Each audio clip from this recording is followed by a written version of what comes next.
¿Qué onda, muchacho? Arriba las manos, caballo moreno, penetra. Welcome, Bronze Nation. Today's lesson will be on the love Mexico has for the Irish by way of the St. Patrick's Battalion. Here's a brief breakdown on how the Irish defected the U.S. Army and fought for Mexico during the Mexican-American War from 1846 to 1848. I hope you enjoy. Between 1830 and 1920, 4.5 million Irish immigrants arrived in America. By 1840, they comprised half of the U.S. immigrants.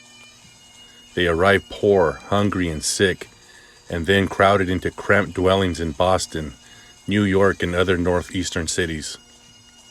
Centuries of tension between Protestants and Catholics found their way to America. The American Protestant majority resented the Irish for being of lower socioeconomic status and for being Catholic. Also threatened of losing unskilled jobs because the Irish were willing to work for lower wages.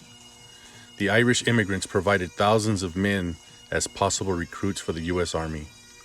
Many enlisted in the Army in hopes that the Americans would begin to accept them. During this time, native Irishman Sergeant John Riley, also known as John Patrick O'Reilly, with Company K of the 5th U.S. Infantry, served as a drill sergeant at West Point before deploying to the border. On a Sunday morning, under the pretense of going to Mass, Riley skirted across the border and joined the ranks of the Mexican Army. In 1846, President James K. Polk declared war on Mexico.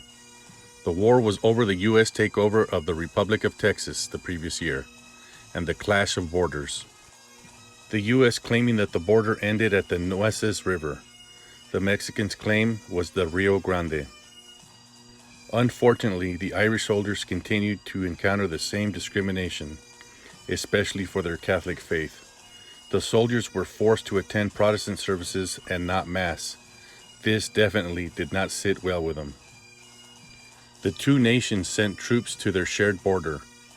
Some of those troops included immigrants from Ireland, England, Germany, France, Canada, Poland, and Spain. These immigrants hailed from Catholic countries.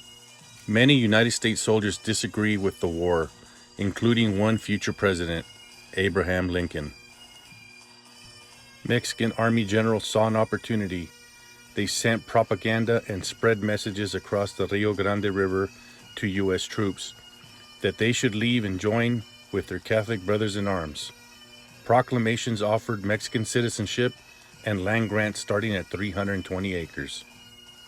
Within months of Riley joining the Mexican Army, approximately 175 to 265 or more soldiers deserted and joined him, more than half of which were Irish immigrants, a third German, and the rest primarily Catholic immigrants from other nations. The Irish defectors called themselves the St. Patrick's Battalion, or Battalion de San Patricio in Spanish, to honor the island's patron saint, St. Patrick. The Mexicans called them San Patricios, or sometimes Los Colorados, as many of them had red hair or a reddish complexion.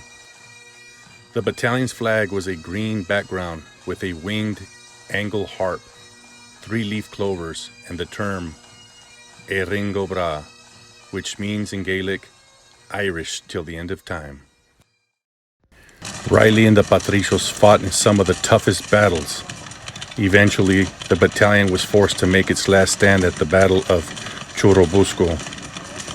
Approximately 35 members of the battalion killed, 85 captured by the U.S. forces, including Riley himself.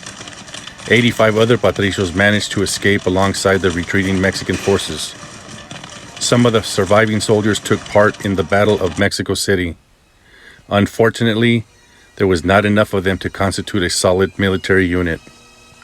Because Riley had deserted before the U.S. declared war against Mexico, he was not sentenced to death.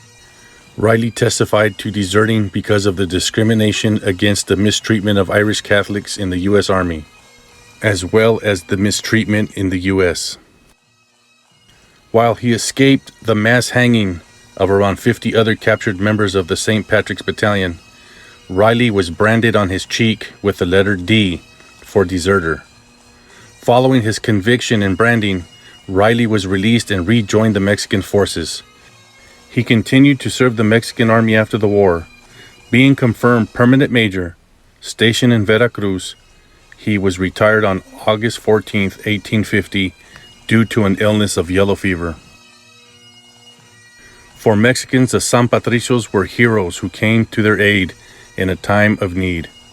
On September 18, 1997, the 150th anniversary of the U.S.-Mexican War, a draft decree was submitted for consideration. Its aim was to honor the St. Patrick's Battalion by inscribing in gold letters the following words upon the wall of honor located in the chamber of the deputies of the Mexican Congress. Defensores de la Patria, Defenders of the Fatherland, from 1846 to 1848. The decree was proclaimed and appeared in the official Gazette of Mexico on May 26, 1999. Past Mexican presidents have praised the San Patricios. Vicente Fox Quesada stated, "The infinities between Ireland and Mexico go way back to the first years of our nation, when our country fought to preserve its national sovereignty.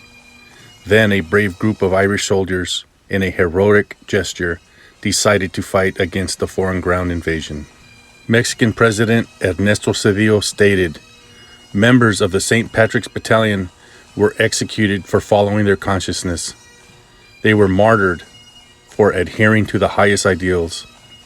We honor their memory in the name of the people of Mexico. I salute today the people of Ireland and express my eternal gratitude." Tribute is paid to them each year on September 12th, the anniversary of the mass hanging, as well as St. Patrick's Day.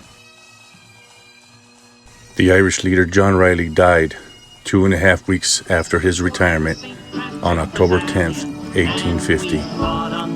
And this is the story of John Riley and the St. Patrick's Battalion.